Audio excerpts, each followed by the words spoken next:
Capítulo 1. Noé, Josué y Jonás. Mientras más multiplican los sabios sus descubrimientos, más confirmación reciben las verdades eternas que contiene la Sagrada Biblia. Los tres nombres que sirven de título al presente capítulo están relacionados con tres importantes acontecimientos en la historia de la raza humana, en orden decreciente de extensión: toda la humanidad, una nación y una ciudad. Noé se relaciona con la perpetuación de la raza humana, Josué con la supervivencia de Israel y Jonás con la salvación de los ninivitas.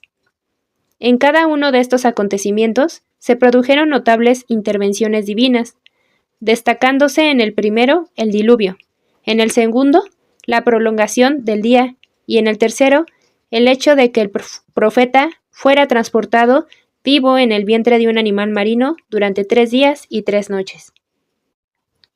En la Biblia se narran estos milagros con toda la sencillez característica de la palabra de Dios. Sin embargo, ¿no son milagros extraordinarios, especiales? ¿Acaso no niegan muchas personas importantes estos milagros? Estimado lector, la Biblia es un libro de milagros, un libro inspirado por un Dios de milagros. Por eso, sus páginas están llenas de milagros, extraordinarios todos. Milagros que siguen ocurriendo hoy, ahora mismo, mientras usted lee este libro. Sin embargo, la razón de que hayamos decidido comenzar esta obra con el análisis de estos hechos es que constituyen el principal argumento de muchos eruditos, entre comillas, contra la infalibilidad de las Sagradas Escrituras. Destacamos la palabra eruditos, entre comillas, porque la usaremos aquí a la luz de Proverbios 1:7, donde leemos que el principio de la sabiduría es el temor de Jehová. Y también teniendo en cuenta lo que afirma el apóstol Pablo: pues habiendo conocido a Dios, no le glorificaron como a Dios, ni le dieron gracias, sino que se envanecieron en sus razonamientos y su necio corazón fue entenebrecido. Profesando ser sabios, se hicieron necios. Romanos 1, 21 al 22. ¿Es posible comprobar en la historia la veracidad de las palabras bíblicas citadas? Sí. La edición del 26 de julio de 1973 del periódico O Estado de Sao Paulo publicó la siguiente nota de interés. Alrededor de 1895, el profesor Lippmann, uno de los más célebres físicos europeos, aconsejaba a sus alumnos que abandonaran el estudio de la asignatura que él enseñaba con tanta diligencia. Para él, la física estaba concluida, identificada, en orden y completa. En ella ya no habría lugar para nuevos investigadores de valor. Como su colega Berthelot, consideraba que el universo ya no tenía más misterios. En aquella misma época, un director de la Oficina de Patentes de los Estados Unidos dimitió de su cargo. Ya no queda nada por inventar. Descrita por el escritor Louis Pauwels, 70 años después, la presunción de aquellos dueños de la verdad, entre comillas, suena como una inmensa broma. A lo largo de la historia de la ciencia, han surgido varios personajes cuyos descubrimientos contradicen de manera categórica el grave error de los que se promovieron como dueños de la verdad. Figuras como Einstein con la teoría de la relatividad, Santos Dumont con el vuelo de un vehículo más pesado que el aire y von Braun con los cohetes espaciales, sin mencionar muchos otros conocimientos y tantos descubrimientos. Los grandes sabios de hoy son aquellos que afirman con modestia que nada saben. Más que nunca, el universo es algo inmenso y desconocido. El diluvio. El explorador norteamericano John Leavy y sus ayudantes escalaron en 1954 el monte Ararat, que se erige a 5.165 metros de altura entre las fronteras de Turquía, Irán y la Unión Soviética. Su objetivo era localizar el Arca de Noé. En su impresionante relato, Leavy afirmó que la expedición, a pesar de los numerosos obstáculos, fue altamente compensadora, puesto que tuvo el arca delante de sus ojos y a una distancia de solo 60 metros, encallada en la vertiente sudoeste del sector turco de la montaña, parcialmente soterrada y cubierta de hielo. Son muchos los testimonios acerca de la existencia de algo de aspecto semejante a un gran navío sobre las heladas cumbres del Ararat.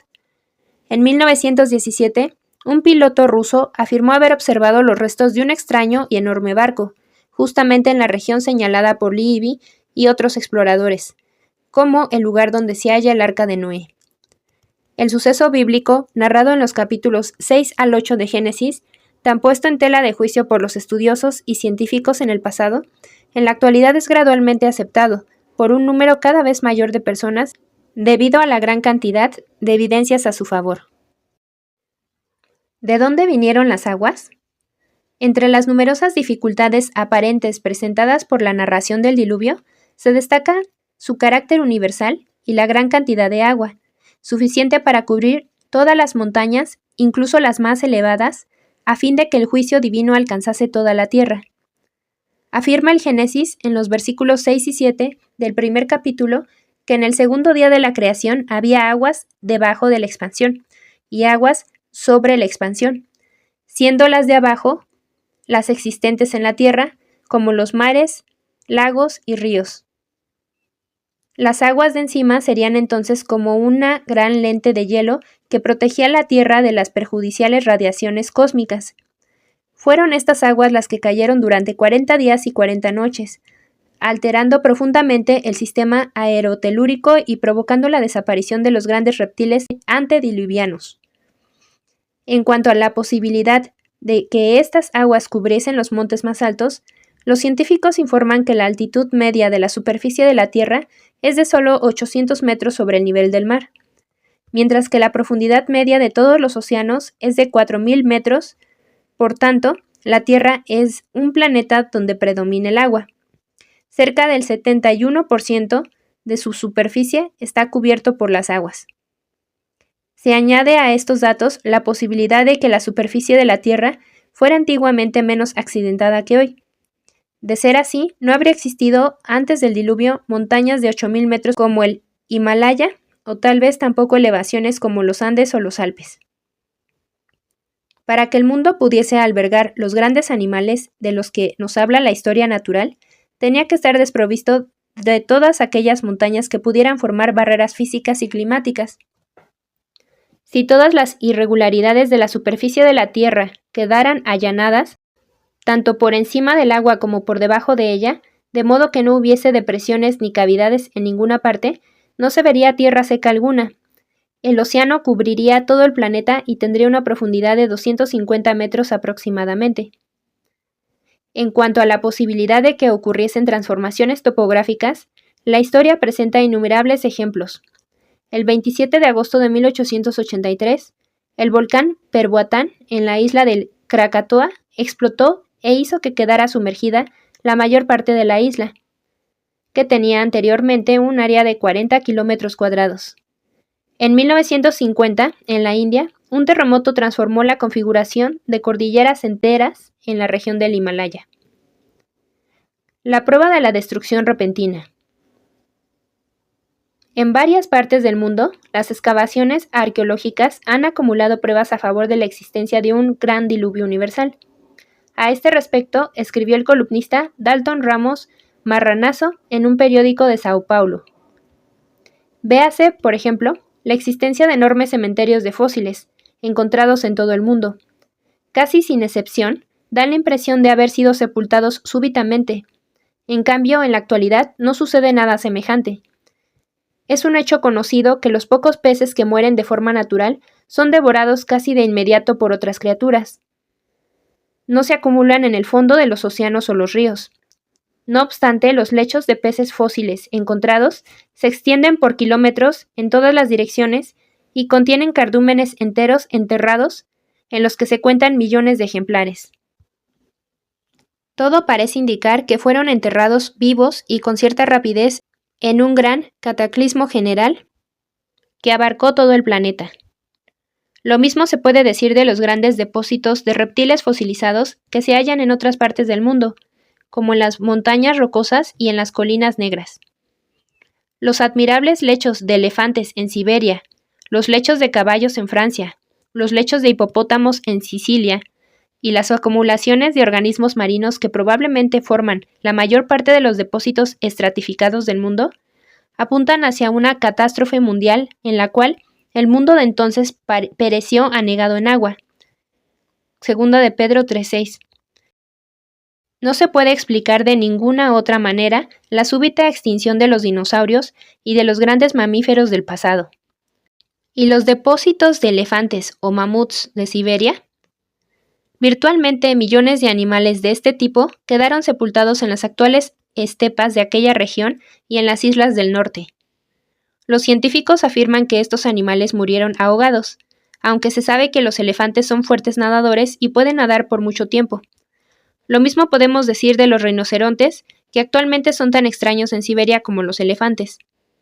Es evidente que vivían en aquella región, donde el clima era caliente y había una abundante vegetación, de la que se han encontrado restos fósiles en los estómagos de los animales fosilizados. Refiriéndose al mismo fenómeno en los millares de animales encontrados en Alaska, dice el ilustre profesor F. C. Given: hay evidencias de que hubo perturbaciones atmosféricas de violencia nunca igualada. Tanto los mamuts como los bisontes fueron despedazados y retorcidos, como si lo hubieran hecho unas manos cósmicas movidas por la furia divina. Los animales fueron simplemente destrozados y esparcidos por todo lugar como si fuesen paja o hilo, aunque algunos de ellos pesaban varias toneladas. Mientras más se examinan los cementerios fósiles, más evidente se vuelve la historicidad del diluvio bíblico, que fue universal y ocasionó una mudanza drástica en el clima de la Tierra. Entre los millones de animales encontrados en el extremo frío del norte, había algunos tan bien conservados que después de tantos miles de años, la carne se pudo comer al ser descongelada. Todo hace creer que estos animales pastaban tranquilamente en un clima cálido cuando fueron alcanzados por una catástrofe repentina, puesto que ninguna otra explicación satisface el sentido común del investigador honrado. Ni la muerte natural, ni la asfixia por medios ordinarios, ni la muerte por enfermedad. Solo queda la narración bíblica. Las dimensiones del arca. La Biblia describe el arca como un enorme baúl flotante sin proa ni popa, puesto que estaba destinada solamente a flotar sobre las aguas. Medía 300 codos de longitud, 50 de anchura y 30 de altura, lo que corresponde aproximadamente a 133 por 22 por 13 metros, tan grande que solo recientemente se han construido navíos mayores. El arca tenía 3 pisos, inferior, segundo y tercero. Si se hubiesen destinado 2.830 metros cúbicos de espacio para el almacenamiento de víveres y el alojamiento de Noé y de su familia, sobrarían todavía 36.800 metros cúbicos de espacio útil, lo que equivale a la capacidad de 480 vagones de ganado como los que usamos hoy en nuestros ferrocarriles. Los zoólogos tienen clasificadas en la actualidad cerca de 3.000 especies. Informan los científicos que apenas unas 300 incluyen ejemplares que son mayores que el caballo. Unas 2.200 especies no rebasan el tamaño de un conejo. Por tanto, Noé tuvo que cuidar de pocos animales grandes, puesto que los animales marinos quedaron fuera del arca. Por otra parte, las especies que Noé llevó al arca no son las mismas clasificadas hoy por los científicos, pues todas las formas de la familia canina que se pueden cruzar entre sí, por ejemplo, podrían descender de una pareja única. Dentro de este criterio, se ve con claridad que la capacidad del arca era más que suficiente para albergar a todos los representantes de cada género de animales terrestres. El ilustre profesor y escritor Antonio Neves de Mezquita, después de hablar de varias expediciones destinadas a localizar el arca de Noé, pregunta: ¿sería esto necesario para la confirmación de la realidad histórica del diluvio? Él mismo responde: por supuesto que no. El hecho es confirmado no solo por el Génesis, sino también por todas las leyendas y folclores de las naciones antiguas. Es una realidad bien confirmada. La arqueología apoya esta posición, ya que en Mesopotamia se halló un estrato uniforme de arena debajo de un estrato de desechos y residuos de la última civilización caldea, y por debajo de él otro perteneciente a una civilización anterior, bastante desarrollada. ¿Qué estrato sería este? ¿Qué río o mar se interpuso entre la primera civilización y la última? Los sabios no tienen dudas. Este estrato representa la arena dejada por el diluvio, que no solo inundó toda la región, sino que produjo naturalmente una gigantesca erosión en el lugar, arrastrando y arrasando elevaciones. Entonces, cuando disminuyeron las aguas, quedó en el suelo ese estrato. Por encima de él fueron edificadas las civilizaciones de los sumerios y los acadios, como nos relata el Génesis en el capítulo 11. La Sagrada Biblia, que se refiere innumerables veces al diluvio, tanto en el Antiguo Testamento como en el Nuevo, afirma que el motivo de esta catástrofe fue el pecado. Y vio Jehová que la maldad de los hombres era mucha en la tierra, y que todo designio de los pensamientos del corazón de ellos era de continuo solamente el mal. Y miró Dios la tierra, y he aquí que estaba corrompida, porque toda carne había corrompido su camino sobre la tierra. Génesis 6, 5 y 12. Refiriéndose a su segunda venida, Jesús dijo: Mas como en los días de Noé, así será la venida del Hijo del Hombre.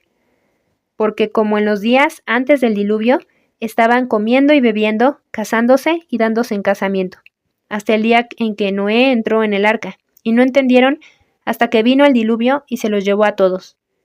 Así será también la venida del Hijo del Hombre. Mateo 24, 37 a 39. Señalamos por último la advertencia del apóstol Pedro, en donde hay una profecía acerca de aquellos que niegan la palabra de Dios. Sabiendo primero esto, que en los postreros días vendrán burladores, andando según sus propias concupiscencias y diciendo: ¿Dónde está la promesa de su advenimiento? Porque desde el día en que los padres durmieron, todas las cosas permanecen así como desde el principio de la creación. Estos ignoran voluntariamente que en el tiempo antiguo fueron hechos por la palabra de Dios los cielos y también la tierra, que proviene del agua y por el agua subsiste, por lo cual el mundo de entonces pereció anegado en agua. Pero los cielos y la tierra que existen ahora están reservados por la misma palabra, guardados para el fuego en el día del juicio y de la perdición de los hombres impíos. Segunda de Pedro 3, del 3 al 7. Josué y el día largo. Uno de los motivos por los cuales Israel ocupó militarmente Canaán se halla escrito en el versículo 16 del capítulo 15 del Génesis. Y en la cuarta generación volverán acá, porque aún no ha llegado a su colmo la maldad del amorreo hasta aquí. Después de atravesar el Jordán bajo la protección de Dios y capitaneados por Josué, los israelitas iniciaron sus conquistas territoriales en Canaán, arrasando la fortaleza de Jericó y destruyendo la ciudad de Jai. Estas victorias dejaron atónitos y despavoridos a los habitantes de aquellas tierras, y como no todos se juzgaban en condiciones de enfrentarse a los invencibles invasores, un pueblo tradicionalmente conocido como valiente y astuto consiguió un tratado de paz con Israel, los Gabaonitas. La alianza que unió amigablemente a dos fuertes bajo juramento mutuo no agradó en nada a los cananeos y les pareció terriblemente peligrosa a los amorreos, por hallarse estos en el camino de los hebreos. La situación les exigía medidas urgentes y enérgicas, las cuales fueron tomadas. Adonisedec, rey de la fortaleza de Jerusalén, envió representantes suyos con cartas dirigidas a los reyes de las ciudades de Hebrón, Jarmut, Laquis y Eglón, para proponerles la formación de una fuerza militar confederada, única manera de enfrentarse a los ejércitos de Gabaón e Israel. Su estratégico plan consistía en atacar a un enemigo cada vez. Sorprenderían a Gabaón y, vencido éste, avanzarían desde allí hasta Gilgal para la batalla final contra Josué y su pueblo. Todos los aspectos del delicado plan fueron pacientemente analizados por los soberanos amorreos, teniendo en cuenta que estaba en juego la supervivencia misma de sus naciones. El plan fue aceptado por unanimidad y se señaló la fecha de la decisiva campaña militar. Atacados sorpresivamente por los poderosos confederados, los gabaonitas enviaron a Israel una dramática petición de ayuda, y éste, fiel a su pacto, partió de inmediato en socorro de su aliado, trabándose así la batalla más importante para Israel en todas sus guerras de conquista. Dice la Biblia que los valientes de Josué caminaron durante toda la noche y sorprendieron a sus enemigos al rayar la mañana. La lucha duró todo aquel día, pero por la tarde los confederados comenzaron a debilitarse y a huir ante el furor de Israel. Fue entonces cuando Josué, al darse cuenta de que la noche favorecía a sus enemigos, porque conocían aquella región, les ordenó al sol y a la luna que se detuviesen en el cielo, a fin de poder liquidar a todos sus enemigos, y así sucedió. El pueblo de Israel ganaba su batalla más importante, y de esta forma garantizaba su propia existencia como nación. Josué 10, 1 al 27. Como se ve, el milagro del día largo, tan discutido e incluso negado por algunos pseudocientíficos que no aceptan lo sobrenatural, ni el lenguaje usado por la Biblia cuando narra hechos como este, puede ser plenamente justificado. Un lenguaje sencillo o científico. El relato de Josué en el que ordenó al sol que detuviese su marcha es uno de los casos que presentan como anticientíficos aquellos que leen la Biblia superficialmente por afirmar que el sol gira en torno a la Tierra. Sin embargo, estas mismas personas no vacilan en decir, por ejemplo, está naciendo el sol está en el cenit, el sol se está poniendo, etc. Y nunca dicen, ya dio otra vuelta a la Tierra, o la Tierra dio media vuelta. De igual forma, cuando sienten que aumentan de peso o lo pierden, dicen, el saco me está quedando apretado, o el pantalón me está quedando ancho, y olvidan que la diferencia está en el cuerpo y no en la ropa, y que este tipo de expresiones son figuras del lenguaje que se hallan en los rudimentos mismos de la gramática. Las Sagradas Escrituras usan el lenguaje del pueblo y no el de los científicos. Kepler, el famoso astrónomo del siglo XVI, escribió: nosotros decimos como el pueblo, los planetas se detienen, dan vueltas, el sol nace y se pone, camina hasta lo más alto del cielo, etc. Hablamos como el pueblo, expresamos lo que parece pasar ante nuestros ojos, aunque nada de esto sea verdadero. Sin embargo, todos los astrónomos estamos de acuerdo en esto. Tanto menos debemos exigir de las escrituras sobre este punto, cuando es cierto que ella, si abandonase el lenguaje corriente para tomar el de la ciencia y hablar en términos oscuros que no serían comprendidos por aquellos a los que quiere instruir, confundiría a los simples fieles y no conseguiría el fin sublime que se propone. Por otra parte, la oración de Josué, siguiendo el sentido original, se puede traducir como «Sol, cállate» o «tranquilízate».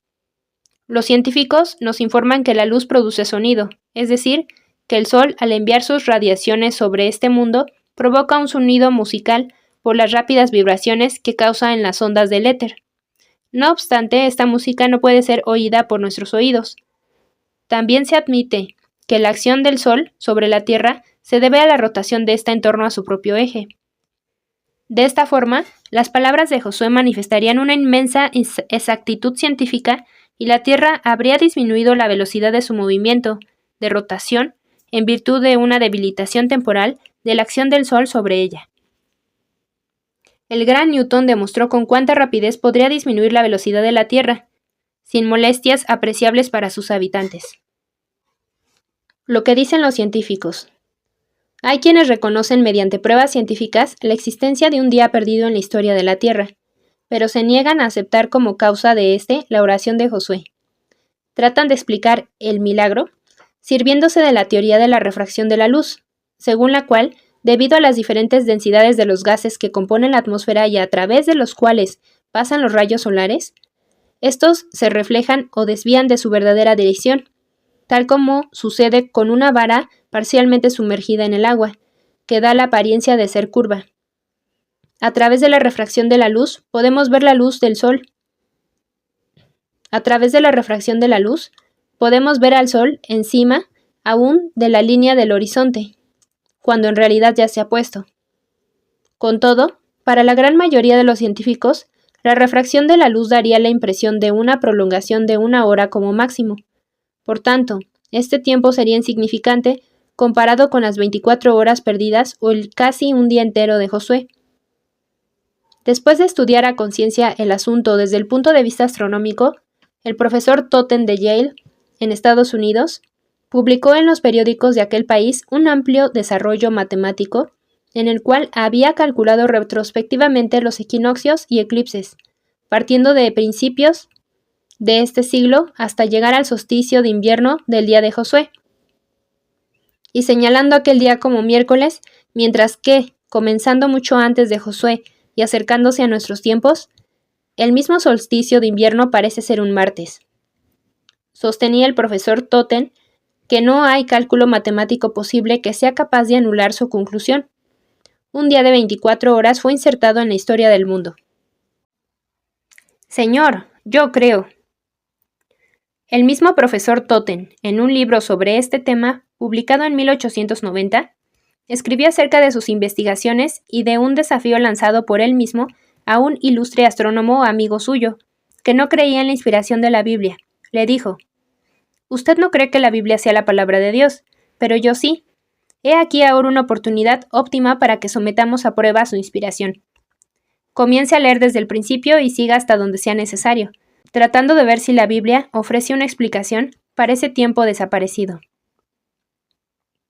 El astrónomo recogió el guante de aquel desafío y comenzó a leer. Algún tiempo después, cuando los dos se encontraron dentro del recinto universitario, el profesor Totten le preguntó a su amigo si el examen de la cuestión había producido resultados satisfactorios. Su colega respondió: «Creo que puedo probar de manera definitiva que la Biblia no es la palabra de Dios. En el capítulo 10 de Josué encontré una explicación para la desaparición de las 24 horas que faltan. Entonces retrocedí, haciendo la comprobación con mis propias cifras, y llegué a la conclusión de que, hasta la época de Josué, solo habían desaparecido 23 horas con 20 minutos. Si la Biblia cometió un error de 40 minutos, no es el libro de Dios». El profesor Totten respondió: «Tiene usted razón, al menos en parte. Sin embargo, ¿dice la Biblia que se perdió todo un día en tiempos de Josué?». Entonces él examinó el texto y vio que decía casi un día entero. La expresión casi cambió toda la situación y el astrónomo reanudó su lectura. Continuó hasta llegar al capítulo 38 de Isaías. En este capítulo, el profeta describe el emocionante episodio del rey Ezequías cuando estaba enfermo de muerte. En respuesta a su oración, Dios le prometió aumentar 15 años a su vida y le ofreció una señal. Le dijo: «He aquí, yo haré volver la sombra por los grados que ha descendido con el sol, en el reloj de Acaz, 10 grados atrás». Isaías relata que la sombra del sol volvió 10 grados atrás sobre los cuales ya había pasado. Esto concluye la discusión, porque 10 grados en un reloj de sol corresponden a 40 minutos, en la esfera de nuestros cronómetros. Así quedó establecida la exactitud de la Biblia de una manera plenamente satisfactoria ante los ojos del exigente crítico. Cuando el astrónomo encontró así explicado el día desaparecido, declaró como testigo del libro y adoró a su autor diciendo: «Señor, yo creo». Otros científicos también se han dedicado al estudio de este día perdido. Sir Edwin Ball descubrió que se habían perdido exactamente 24 horas del tiempo solar, y E. W. Maunder, del Real Observatorio de Greenwich, en un interesante trabajo publicado en 1904, indica, además del lugar donde se encontraba Josué, la hora del día en que oró y tuvo lugar el notable fenómeno. Para el profesor Totten, la declaración bíblica «no hubo día como aquel, ni antes ni después de él», es de una precisión impresionante. Por no haber lugar en la historia del mundo, desde el punto de vista matemático, para otro día igual a este. Ni antes ni después ha habido otra fecha en armonía con las posiciones del Sol, la Luna y la Tierra, como la indicada en las Sagradas Escrituras. Añadamos también a los testimonios referidos el del Dr. Immanuel Velikovsky, en su libro Los mundos en colisión. En él afirma que 1500 años antes de Jesús, un planeta se aproximó tanto a la Tierra que la hizo detener por algún tiempo en su movimiento de rotación, hasta que la gente se hubo vengado de sus enemigos. Una computadora confirma el día perdido. Como vimos, el extraordinario día largo de Josué ha sido plenamente confirmado por la astronomía. Con todo, una noticia divulgada hace algunos años en varios periódicos norteamericanos y de todo el mundo atestigua de manera sorprendente la veracidad de las escrituras. Copiamos a continuación una nota aparecida en el periódico Folha da Tarde de Sao Paulo, edición del 30 de septiembre de 1974. Los ingenieros y técnicos espaciales del centro de Greenbelt, Maryland, habían recibido el encargo de determinar con exactitud las posiciones del Sol, la Luna y los planetas durante los próximos 100 años. El objetivo que se pretendía era evitar que los satélites artificiales entrasen en órbita en lugares donde caerían en el riesgo de hacerse añicos contra uno de esos astros. Con ese propósito, los programadores encomendaron a las computadoras el cálculo de las coordenadas celestes en el transcurso de los siglos pasados, a fin de poder hacer los cálculos de previsión para el futuro.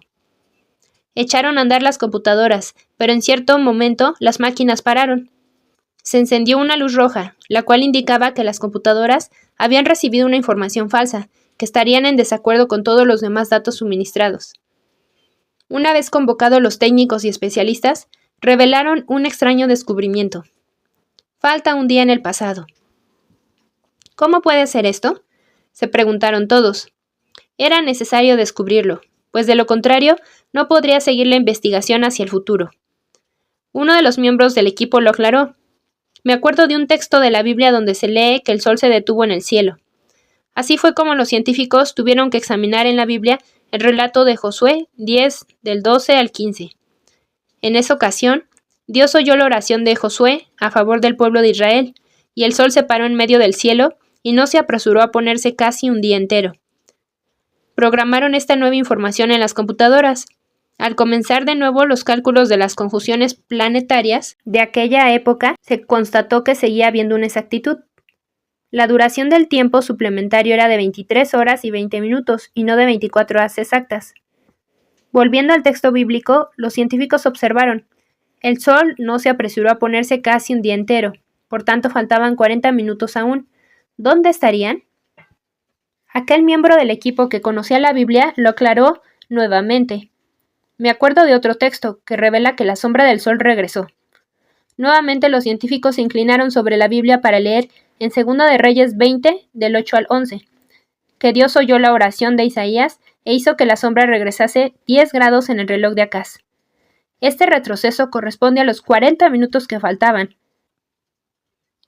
Los detalles de este artículo proceden del señor Harold Hill, presidente de la compañía de motores Curtiss de Baltimore, Maryland, y consultor de programas espaciales norteamericanos.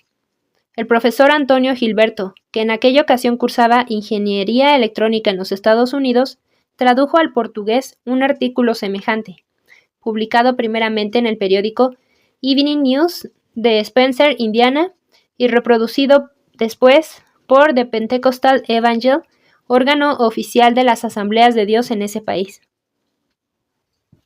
La voz de la historia. Científicamente demostrado, el día largo de Josué encuentra también fuertes evidencias en la historia, por lo menos a partir de 6 fuentes distintas.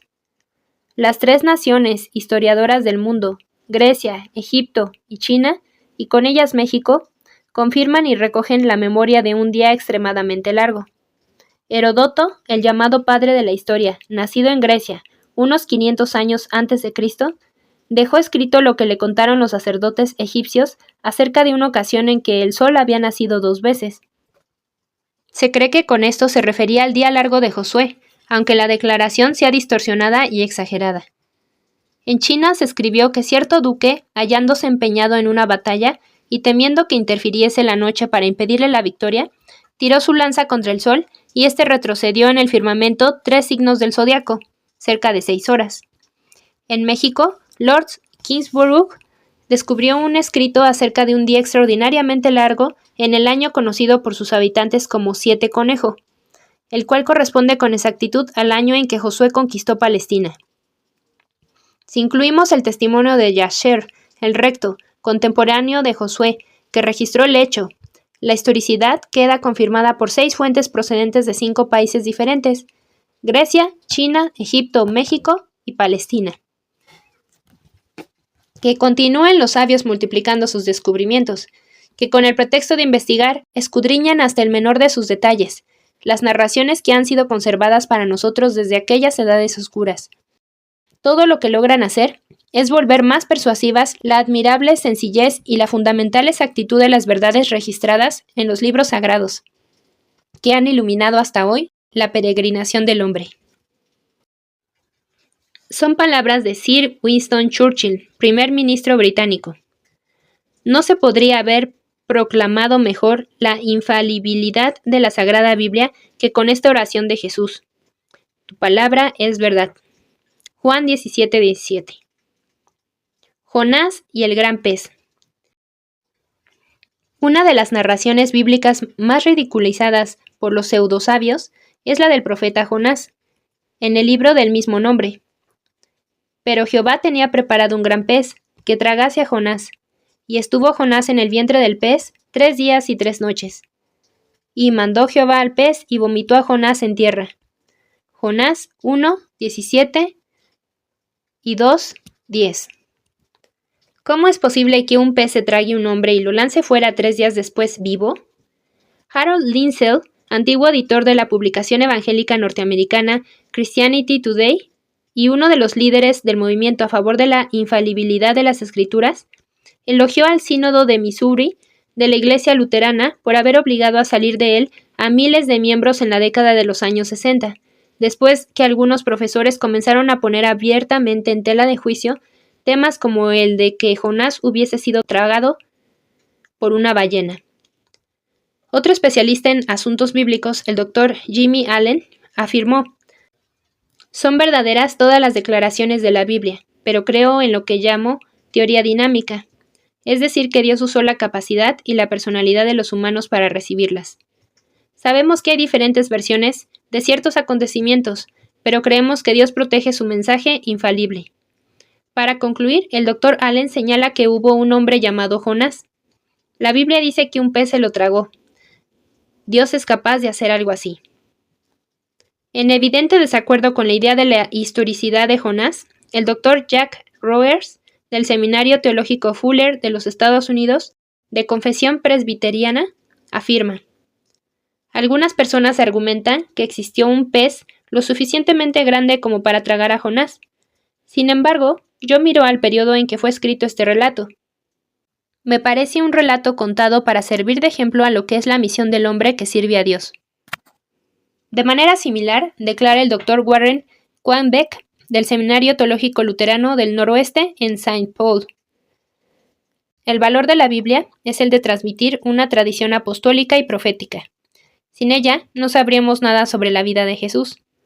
La Biblia contiene una parte considerable de literatura, leyendas, leyes, himnos, poesía. Pero lo importante no es la forma, sino el mensaje. Los protestantes de las denominaciones más establecidas, los ortodoxos y los católicos romanos de hoy, consideran las Escrituras como una tradición determinante que domina todas las otras tradiciones en su misma fuente. La importancia de las Escrituras estriba en que transmite la palabra de Dios. Para algunos teólogos, las Escrituras no poseen autoridad alguna y no son más que una recopilación. Yo diría que no es posible reconocer como cristiana una iglesia que afirma: no nos importa lo que dicen las Escrituras. Ballena o monstruo marino. La palabra traducida aquí como pez es ketos, en griego, palabra que significa monstruo marino, o dak en hebreo, que significa sencillamente pez, por lo que es igualmente posible que se trate de una ballena o de un pez. Jesús, con su incuestionable autoridad, selló la veracidad del relato de Jonás al ver en ella una figura de su propia muerte y resurrección. Mateo 12, 38-40. No es difícil demostrar la posibilidad natural de que se repita la experiencia de Jonás, puesto que son muchos los hechos que se conocen hoy. A causa del poco espacio disponible, solo presentaremos algunos ejemplos. 1. En el mes de febrero de 1891, el navío ballenero Star of the East se hallaba a la altura de las Islas Malvinas, cuando el vigía avisó de la presencia de un gran cachalote. Inmediatamente salieron 2 barcos en dirección del gran cetáceo, armados con arpones. El mamífero, con un movimiento, volcó uno de los barcos, y los hombres cayeron al agua. Uno de ellos fue rescatado, pero el otro desapareció. La persecución del cachalote no fue interrumpida por causa del dramático incidente. Después de algunas horas de lucha, el cetáceo sucumbió. Arrastraron su cuerpo hasta el costado del navío y la tripulación se dedicó a quitarle la grasa. Este trabajo duró el día entero. Al día siguiente, cuando sacaron el estómago del cachalote, ¿cuál no sería la sorpresa de los pescadores cuando notaron que en el interior del estómago del gran cetáceo había un ser viviente que daba señales espasmódicas de vida? Abrieron la parte que se movía y allí encontraron inconsciente a James Bartley, el pescador que había desaparecido. Rápidamente, llenos de alegría, lo transportaron a un barco e hicieron cuanto pudieron para que se recuperara, lográndolo al fin. Durante algunos días, Bartley deliró y no pudo ni siquiera pronunciar una sola palabra inteligible. Al cabo de 3 semanas, recuperó las fuerzas y la razón, y fue capaz de narrar lo que le había sucedido. Dijo acordarse de haber sentido el golpe de cola que precipitó el barco al agua. Después, se sintió deslizar sobre una sustancia pulida que parecía moverse y que lo hacía avanzar. Entonces se dio cuenta de que el gran cetáceo se lo había tragado, y se sintió horrorizado. Estaba seguro de que respiraba, pero el intenso calor y la inmovilidad forzada hicieron que perdiese el sentido, que vino a recuperar varios días después de rescatado. Su piel jamás recuperó el color natural, pero su salud no sufrió detrimento alguno como consecuencia de esta extraordinaria aventura. Durante el tiempo en que James estuvo en el estómago del cachalote, la piel de su cuerpo fue afectada por la acción del jugo gástrico, por lo que quedó de un color blanco parduzco. Este suceso constituye una respuesta a los escépticos que se escandalizan al leer la historia del profeta Jonás, y afirman que es imposible permanecer vivo en el vientre de una ballena. Afirman también que la ballena tiene una garganta muy pequeña para que se pueda tragar a una persona. Con todo, ahí están los hechos que atestiguan que también las ballenas pueden tragar a una persona y retenerla dentro durante días, puesto que hay cachalotes que miden hasta 25 metros de largo. Este caso fue muy sonado en los tiempos en que aconteció, pero siempre es bueno recordar estas verdades a los escépticos y olvidadizos. El capitán de Star of the East, Estrella del Oriente, añadió otros casos en que ballenas furiosas habían devorado hombres muertos o vivos, lo cual no es extraño, pero esta era la primera vez que veían a la víctima salir viva después de una experiencia así. Un estómago para 10 como Jonás. El caso de James Bartley se refiere a la ballena y demuestra que ese mamífero puede tragar un ser humano vivo y entero. Veamos ahora un acontecimiento más reciente relacionado con un pez verdadero. Número 2. En 1912, el capitán norteamericano Charles H. Thompson de Miami, Florida, avistó desde su yate un día que pescaba en alta mar las aletas de un enorme monstruo que surcaba las olas. Ayudado por 3 hombres, lanzó la chalupa al agua y consiguió arponearlo. Durante 39 horas, aquel enorme monstruo marino arrastró el bote tras sí, sin detenerse ni un instante. El yate a vapor trató de detenerlo, a pesar de que a veces asustaba la velocidad a la que nadaba el monstruo. Estos 4 hombres, con la ayuda de 5 arpones, consiguieron arponear a aquel gigante de los mares y le dispararon 51 balazos. Cuando por fin fue capturado, el yate, de 30 toneladas, se aproximó y los hombres lanzaron la cadena del ancla del barco entre los enormes maxilares del monstruo. Sin embargo, aquello solo fue un momento de tregua después de 39 horas ininterrumpidas de remolque. Con un rápido golpe de cola, aplastó la rueda del timón y la hélice del yate a vapor. Un remolcador, también a vapor, arrastró al monstruo durante unas 80 millas marítimas, unos 150 kilómetros, hasta Miami. Allí, con la ayuda de una poderosa grúa, fue izado sobre el muelle, donde con un último movimiento de cola derribó la casa donde estaban las oficinas del muelle y le partió la pierna a un hombre. He aquí algunas de las características de este singular pez. Pesaba 13.620 kilogramos. Tenía un largo de 13.68 metros y un grueso de 2.50 metros. Su garganta medía 77 centímetros de alto por 95 de ancho. Las balas apenas le habían perforado la piel, que tenía 7.5 centímetros de espesor. En el interior de su vientre se encontraron un pez que pesaba 681 kilogramos y un gran calamar. Un hombre podía entrar directamente a voluntad en su estómago. Hay una fotografía que muestra al pez con un hombre acostado en la garganta y otros 2 sentados entre sus maxilares, como sobre una hamaca. Este monstruo habría podido engullir fácilmente a 10 hombres como Jonás. El gobierno de los Estados Unidos envió especialistas a fin de que embalsamaran la piel del pez, para lo cual se necesitaron 10 barriles de formol. Después de ponerle costillas de acero, fue izado sobre la punta de un vapor para exponerlo. Era un verdadero pez y no un mamífero o una ballena. Los peritos, al examinar su esqueleto, declararon que era un pez muy joven aún. Más hechos. En 1955, los periódicos japoneses relataron que se habían hallado el cuerpo de un jovencito de 13 años, vestido con camisa y pantalón, en el interior de un gran pez atrapado cerca de la ciudad de Nagasaki. El doctor Harry Reamer habla de una ballena de barriga pálida de 29 metros de largo y 147 toneladas de peso. Hubo una que fue remolcada a tierra y era tan grande que una grúa de locomotora de 75 toneladas no la pudo retirar de la entrada del Canal de Panamá, por lo que fue remolcada nuevamente al mar, a 12 millas de distancia, donde los aviones de la Marina lanzaron sobre ella 2 bombas de 160 libras, reduciéndola a pedazos. Existen innumerables hechos como estos que acabamos de relatar, los cuales testifican a favor de la posibilidad de que un ser viva en el estómago de un monstruo marino, que lo mismo puede ser una ballena que un Rhincodon typus, conocido también como tiburón óseo, tiburón indopacífico o tiburón ballena, o bien cualquier otro gran pez aún desconocido y no clasificado por los hombres. En el estómago de algunos de estos gigantes del mar se han encontrado esqueletos enteros de animales, muchas veces mayores que un hombre de estatura media.